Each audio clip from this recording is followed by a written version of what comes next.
Your wealth, especially if it's a small amount of wealth, makes the difference between you being able to resist disaster in your own life, to ride through the knocks and hardships that can happen, and also gives you choice, gives you agency in what's happening in your life. So the ability to have a safe place to keep money and a way in which that money can grow and can work for you, I don't think should have any separation between the largest amount of capital and the smallest amount of capital. There should be equal opportunity for all capital. That's what these networks are for. That's the purpose of these networks. Like, everything that we are designing from the point of view of a protocol level in terms of safety and security and decentralization is all around this idea that we want this thing to be safer than anything else you could put your money in. Safer than keeping it with banks or with governments. A supranational, decentralized system that fundamentally gives every single person a place in which they can have sovereign ownership over their wealth,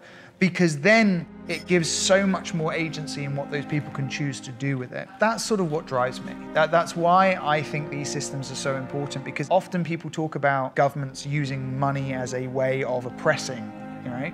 I'm not sure that that's necessarily true in a lot of cases, but the lever of power being there can end up meaning that in some future scenario, you end up being less safe than you would be if there wasn't just this international financial place that you could keep money and be secure. And so, like, this idea of designing for anti-fragility, designing for a world that makes it harder for one human to oppress another, or one human to take away the opportunity or choice of another. And I think that's why I build. Continuously, there is a growing interest in the public nature of blockchains. So you end up needing privacy, because obviously we're moving from cash to cashless. Means digital transactions, which means everything's recorded in a database or a public ledger. Do you really need everyone to know what you're buying from a local shop, or the assets you're transacting with online? Encourages people to look into privacy coin, privacy layers. So it's a very positive movement in the space.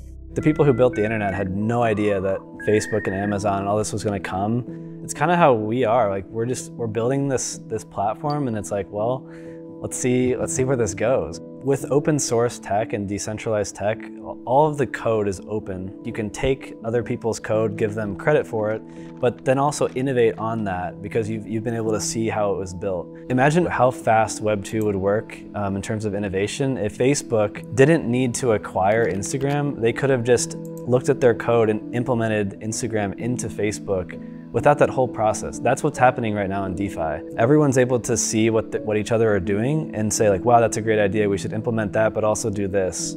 So the innovation is just kind of compounding, and that's why crypto and DeFi it's impossible to follow everything, because it's just moving so fast. But it's because of the open source nature of everything that people are able to do that. Traditionally, Blizzard or a game studio owns all the IP, they own all the characters, they own all your items, they own all data you produce while playing the game. And in the blockchain gaming world, the IP is owned by the users. The designer doesn't really own it anymore. If you think about all the value that game studios capture for themselves, if you have these systems where the users own all their items, all of the value that gets accrued, a lot of it will go to the DeFi protocols. Imagine you have an item that you can use in multiple places. If the users own their items, the value capture is done by the protocols. This concept of digital ownership within Nintendo Switch games, these assets that we are so familiar with, owning an island in Animal Crossing, or when I play Super Smash Brothers, like when they reward me with their in-game coins. These are concepts that everybody is already familiar with. So it's natural to me that it translates to NFTs, which now has real value. It's not just the IP is owned by like a certain company anymore. It's like you own the IP of digital goods and assets, but also that these are hopefully tradable. It's like literally the metaverse is an entire ecosystem that is cross-game, cross-chain. I guess it's just like the digital realm. I don't think any regulator wants to kill this business. I think that's a misnomer. You have to remember, if they want to regulate it, you just have to think, wait a second, they're spending so much efforts on figuring out what the regulations are. Well, that means they're not shutting it down. So if they want to tax it, let's pay taxes, no problem. That means our bags are going to be worth much more because many, many more people are going to join. So we want what everybody wants, is clarity so we can operate, right? We just tell us what the rules are, we will follow the rules. So I think being compliant and being in crypto are two sides of the same coin. Here we go. Two sides of the same coin. 26% of crypto holders in the US are women, which I think is a fantastic stat, and I think we can improve upon that. Women invest more into digital assets than any other asset class, which, great. People have asked me why I think that more women are going to digital assets than other classes. It's because it's obviously it's a new area, but I think it's also because there is a lot of information out there and people want to be able to educate themselves. It's been said through different data that women are more risk averse than men when it comes to investing. But the irony of that is that they're going into an asset class that some people may say is super risky, but then that slightly contradicts things, right? Maybe it is just about clarity, it's about education, it's about understanding the space. When it comes to teaching people, I always think that's action. Don't watch another video about Bitcoin. Don't read another article about ETH. Go and buy a small amount. People need to push themselves into something that they've been told their whole life they're not supposed to be good at.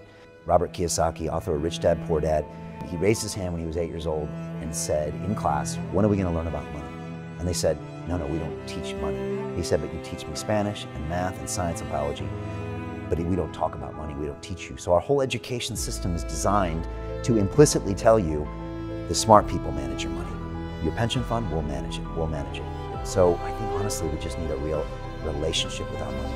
And that's what owning Bitcoin is. It's you for the first time in your life actually having a relationship with your money.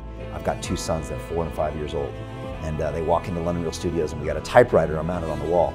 And my son Caden said, what's that? And I said, it's a typewriter. We used to type on pieces of paper and give messages. And he's like, why? And I think these young men later will ask us, what's a bank? Why was there somebody with this big, expensive office that you pay for, time to control your money? I think they'll look at it like a horse and buggy. It's about how we can solve this problem, not governments, not big corporations like Microsoft and Amazon and the Googles and the Baidus and all these others, but we can actually solve these things. You see, at the end of the day, what's so magical about the technology we build and so magical about this movement is it's mostly open source. We share ideas. If Justin comes up with something, I can take it. And if we come up with something, he can take it. If the Neo guys come up with something, it's free game. Same for Ethereum, same for Cardano. So the science community is composable and open. The code is composable and open. And what we have is now a Darwinian environment of thousands of ideas, all competing with high financial stakes. At the same time, we have a legacy system that's not doing well, and we can see that. And these things are going to collide with each other, almost like a great Hegelian synthesis. And the collision, the outcome of that is still a bit murky to me. You see, at the end of the day, we don't have to have a decentralized, open, and free and fair system. We can have centralized hierarchical digital money. We can have social credit.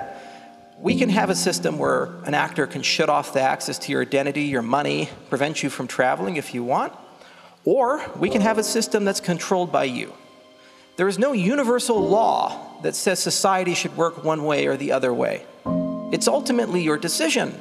Just like there's no universal law that we should have kings versus presidents, versus committees, versus members of parliament.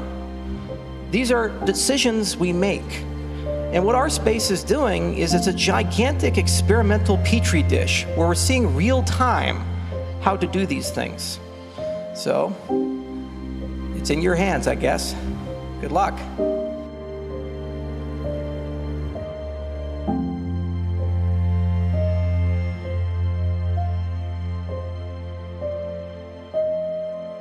When you look at Swissborg, Swissborg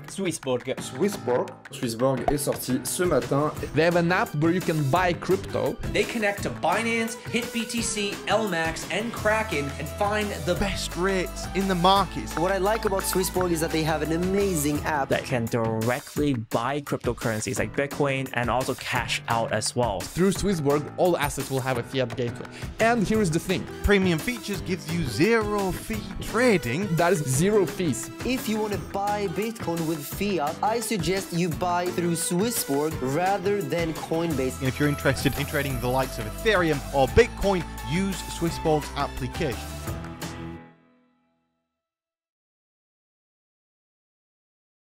In a fast-moving and confusing crypto asset market, get an edge with CryptoSlate Edge. Enhanced, in-depth news coverage and extensive crypto asset and sector data are all part of your exclusive access as a member, helping you understand the market with features such as on-chain metrics and sentiments, all of which allow you to convert knowledge into action with an ad-free experience. As a bonus, access our private Telegram channel to receive live insights whilst engaging with the CryptoSlate community. Subscribe now at cryptoslate.com/edge.